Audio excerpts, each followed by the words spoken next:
Lenovo's IdeaPad Gaming 3i is their more budget-friendly gaming laptop option, but usually compromises have to be made in order to hit the lower price point. So let's find out what it can do in this review. The whole laptop is made out of plastic with a dark onyx grey finish. It feels alright considering the plastic design. There aren't any sharp corners or edges. The screen only has a little flex, but the bigger issue was the wobble. The screen wobbles quite a bit if you accidentally bump the laptop or table. It's less noticeable when typing on the keyboard unless you're going hard, so don't get into too many arguments online. But seriously, it's not too bad when just typing on the keyboard, but yeah, it does wobble quite a bit, though it's not as bad as, say, HP's Victus. Despite the wobble, the hinges felt sturdy when opening and closing the lid. The middle of the lid sticks out, which makes it easy to open, and the lid goes back quite far compared to most other laptops, a little more than 150 degrees. The keyboard felt fairly solid. It is plastic, so there is some flex when pushing hard, but it felt sturdy enough during normal use. The size is pretty normal for a 15-inch gaming laptop. It's not thin, but it's also not super chunky, just average sized and fairly portable. The laptop weighs 2.3 kilos or 5.1 pounds, then increases to 2.9 kilos or almost 6.4 pounds with the 170 watt power brick and cables included. It's also sold with a smaller 135 watt brick for low spec configurations and a larger 230 watt brick for the higher specs. The configuration I've got has Intel's Core i7-12650H CPU, Nvidia's RTX 3050 Ti graphics, 16 gigs of memory, and a 15.6-inch 1080p 165Hz screen. But there are other configurations like AMD CPU or 16-inch screen. You can check the different options and customize with the link below the video. There's a 720p camera above the screen in the middle. This is how the camera and microphone look and sound,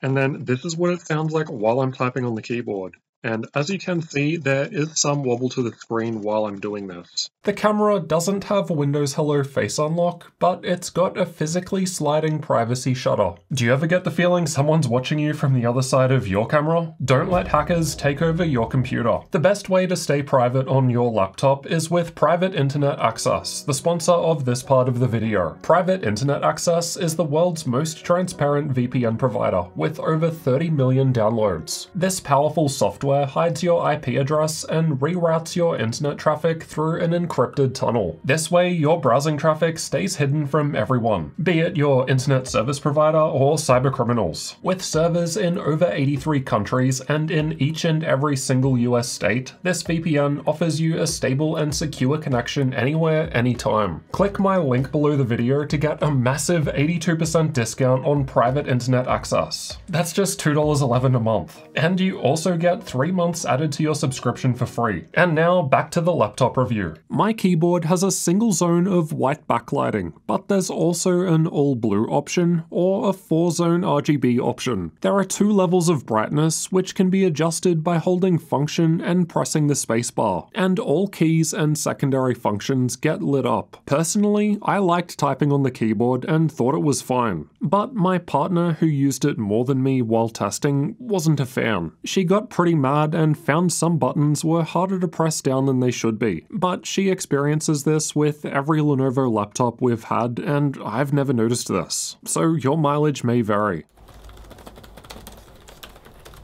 The plastic touchpad feels and works fine. It clicks down anywhere and is a good size. The left side has an air exhaust vent at the back, a USB 3.2 Gen 1 Type-A port, and a 3.5mm audio combo jack. The right just has another USB 3.2 Gen 1 Type-A port, and there's an air exhaust on this side too. The rest of the ports are on the back in between air exhaust vents. From left to right, there's a HDMI 2.1 output, gigabit Ethernet port that was high enough to not have problems unplugging without lifting the laptop, a Type-C Thunderbolt 4 port, and the power input on the right. For some reason, Lenovo's documentation actually notes that the higher tier 3060 configuration doesn't have Thunderbolt, so it's kinda weird that the lower configuration does. The 3060 still has a Type-C port, it's just that it's USB 3.2 Gen 2 only. The Type-C port can also be used to charge the laptop with up to 95 watts, and it has DisplayPort 1.4 support. We connected a monitor to the the Type-C port and confirmed that it connected to the Intel integrated graphics, same as the screen. The HDMI port though connects directly to the NVIDIA discrete graphics, bypassing Optimus. And we'll see what sort of a performance boost this gets us soon. We also confirmed the HDMI port could run a 4K external screen at up to 120Hz 8-bit with G-Sync, so variable refresh rate. Getting inside is a bit different compared to most other laptops. Pay attention or you could crack the plastic like I did here. First, you take out 8 Phillips head screws from the bottom, and the 4 down the front are shorter than the rest. There are also 2 Phillips head screws on the back on either side of the ports, so take those out too. I made the mistake of trying to take the bottom panel off at this point, because that's how most normal laptops open up. But with the IdeaPad, you need to first slide off the back plastic part. Underneath this, there are 4 more screws that need to come out. Once these are out, you can safely remove the bottom panel. Inside, we've got the battery down the front, 2 memory slots in the middle, 2 M.2 storage slots to the right, and the Wi-Fi 6 card on the left. Although Intel 12th gen laptops can support either DDR4 or DDR5 memory, the IdeaPad uses older DDR4, which tends to be the case for more budget-friendly models like this, as it's cheaper. The AMD configurations use DDR5 though, as Ryzen 6000 CPUs do not support DDR4 memory. My laptop came to me with one 16GB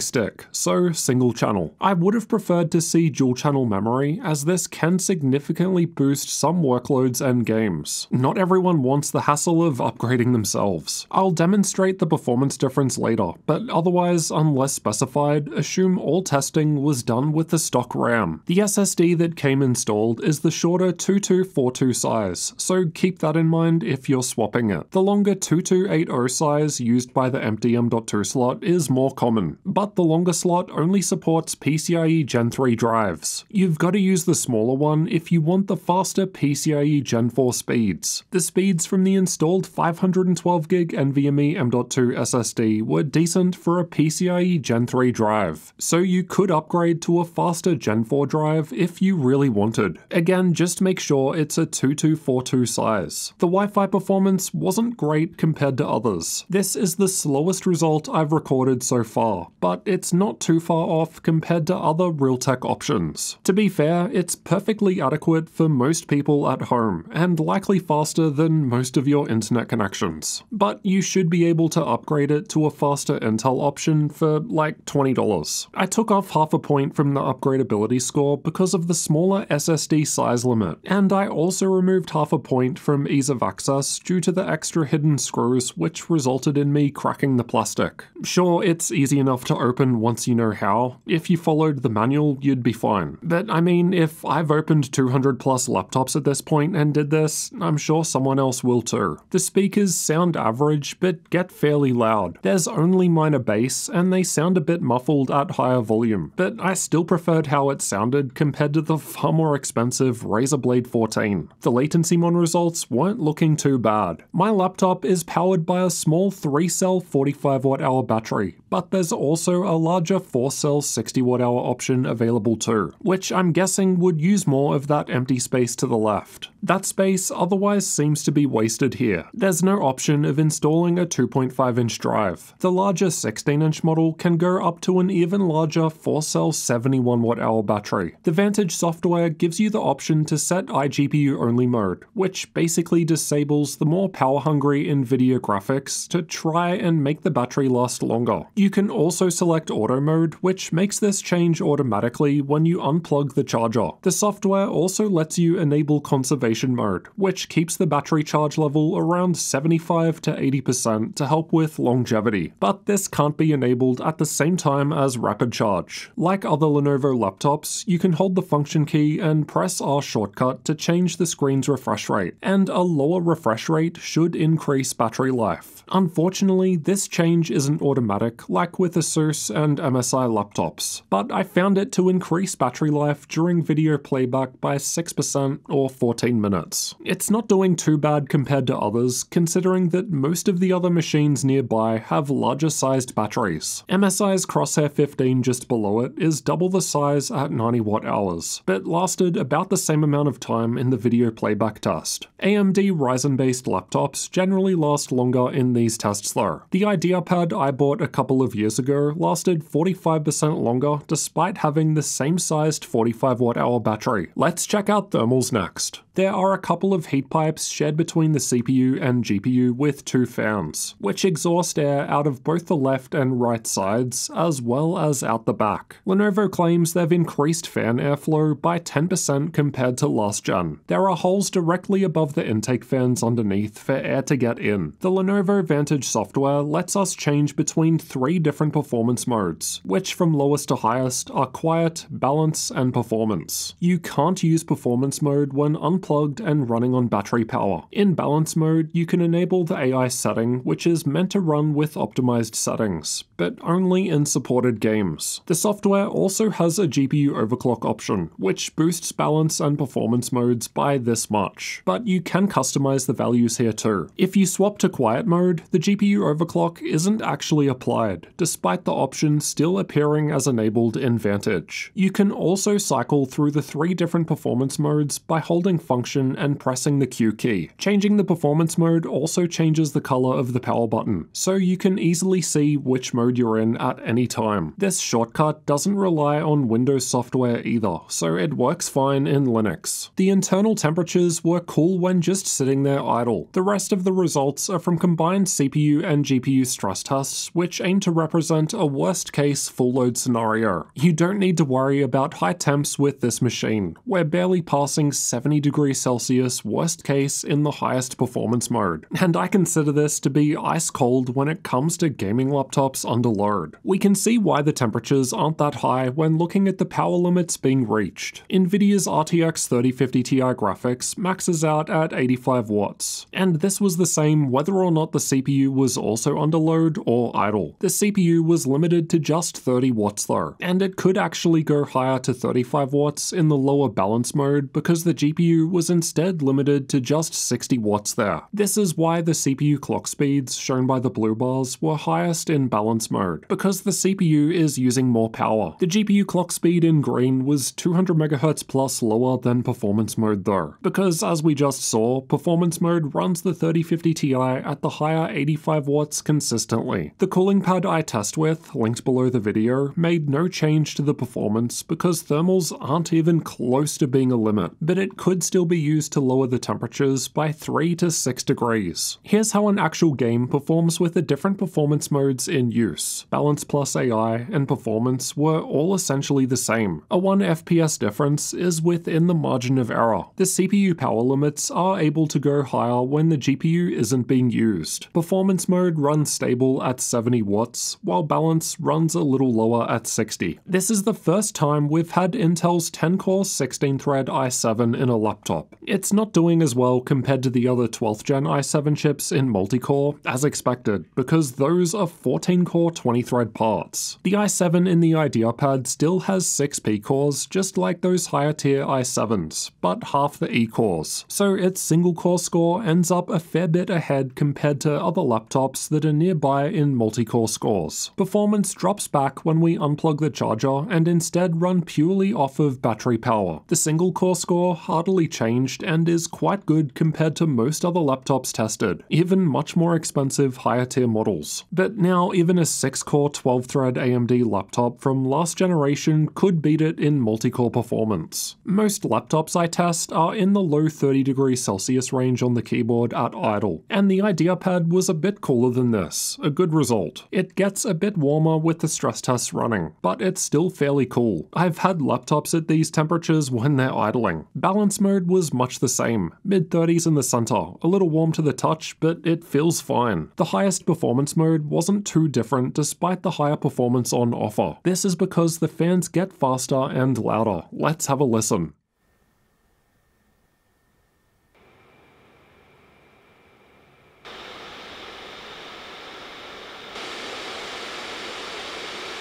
The fans were still audible when it's doing nothing at idle in silent mode, but it's quiet. It gets louder with the stress tests running as we step up through the higher performance modes. But even maxed out in performance mode, it wasn't as loud compared to most other laptops I've tested. Unfortunately, there's no fan control built into Lenovo's software. Just before we get into the game benchmarks, let's check out the screen, given that's what you're going to be staring at when playing games. The IdeaPad is available with either a 15.6-inch or 16-inch screen, and I've got the smaller one here. Mine's a 1080p 165Hz panel, but there are a few different options when customizing, so refer to the link below the video. This laptop does not have a mux switch, so there's no G-Sync, but it does have adaptive sync from the Intel integrated graphics, so no screen tearing, but only in the 60 to 165Hz refresh range. It would have been good to see a lower minimum considering the 3050 Ti graphics. The 165Hz option is good for a gaming focused screen, but I'd probably want something else if serious content creation is the goal. This one still gets above 300 nits at 100% brightness, which is what I want to see as a minimum, but it drops off fairly quickly and is quite dim at lower levels. The IdeaPad gives us the option to enable panel overdrive mode through the Vantage software, and it's on by default. With overdrive enabled, we're looking at a 4.7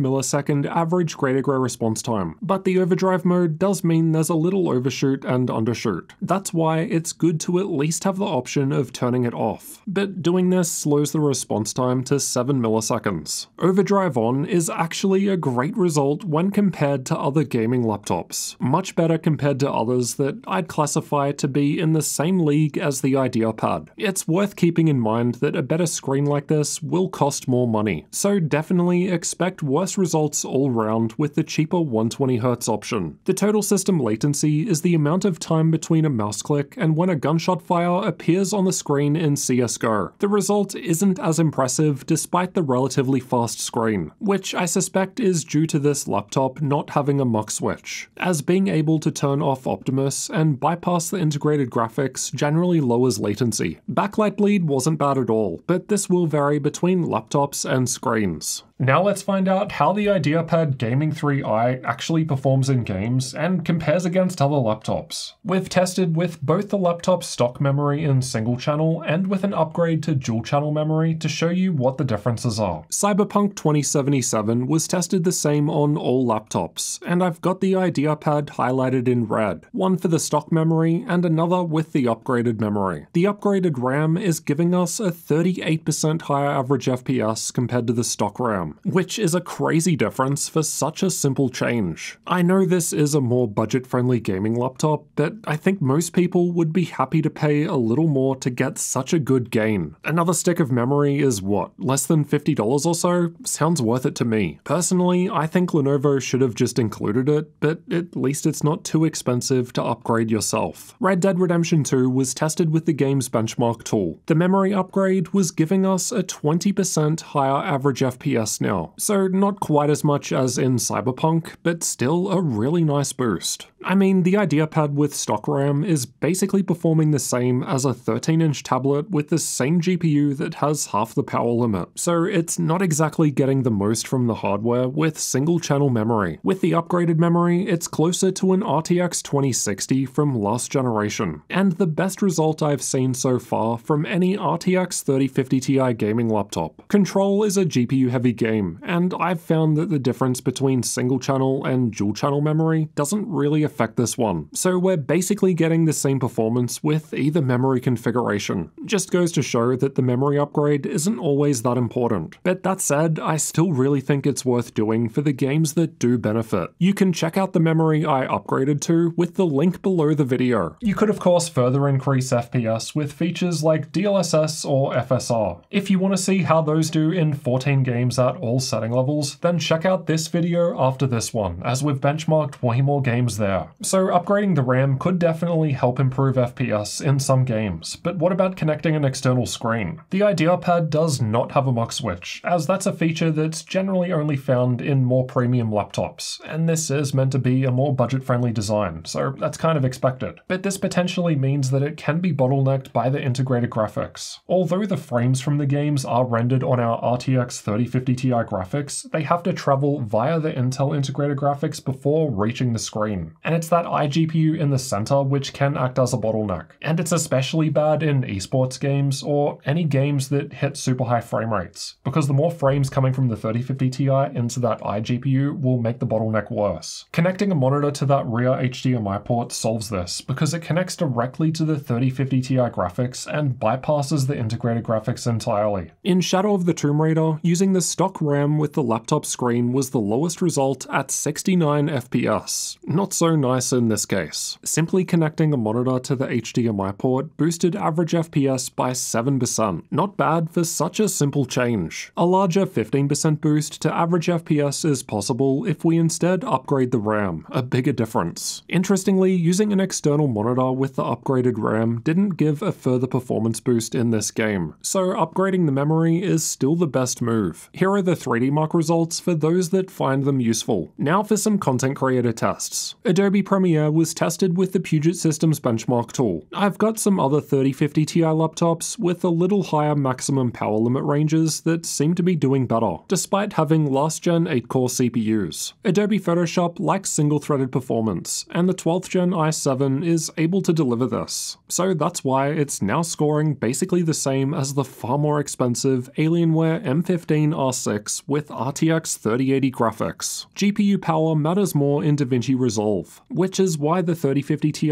is now in between the 3050 and 3060 results, right where you'd expect. We're still building up the Blender data, so for now this is the only 3050 Ti result that we've got. A 3060 is able to score more than 50% higher, which isn't too surprising given that's about the difference seen when comparing the two in games. We've also tested SpecView Perf, which tests out various professional 3D workloads. The BIOS has more options compared to many other gaming laptops out there, but to be fair, most of the extra functionality is also available through software too, such as enabling Flip to Boot, which automatically powers on the laptop when you open the lid, but that can also be toggled through the Vantage software. Linux support was tested with an Ubuntu 22.04 live CD. By default, the keyboard, touchpad, speakers, camera, and Ethernet worked. By default, the keyboard, touchpad, speakers, camera, and Ethernet worked, but Wi-Fi wasn't recognized, which seems to be the case with many laptops. It probably needs additional drivers. Keyboard shortcuts to change performance modes, keyboard brightness, and volume all worked fine. Let's discuss pricing and availability next. This will change over time, so refer to the link below the video for updates and sales, as Lenovo are definitely known for running a lot of sales all the time. At the time of recording, in the US, Best Buy has the IdeaPad listed for $900 US, but right now they only have the lower tier i5 model with 3050 graphics. Granted, the 3050 Ti in mine won't actually perform that much better compared to a 3050 anyway. Lenovo currently lists the 3050 Ti configuration, but with the same i5 CPU for quite a bit more. But at least it's in stock. It's not an amazing price considering you could fit a 3060 machine into that sort of budget, which will perform way better in games. Again, availability will change over time, so check the link below for current deals. The IdeaPad isn't too bad for a more budget-friendly gaming laptop option. Here's what I would be saying if you could actually buy it for a decent price right now. Sure, it's still cheaper compared to the higher tier Legion stuff, but there are just other laptops that are too competitive at that price point. Though to be fair, most of them will also have significantly worse screens compared to this one, because like I've said before, this 165Hz screen in my IdeaPad is kinda overkill for this laptop. Don't get me wrong, it's definitely nice, it's just that most of you out there buying an IdeaPad will probably be stuck with that worse 120Hz screen. And the simple fact is, better screen means higher price tag. There's not too much to complain about though. I wish it came with dual channel memory,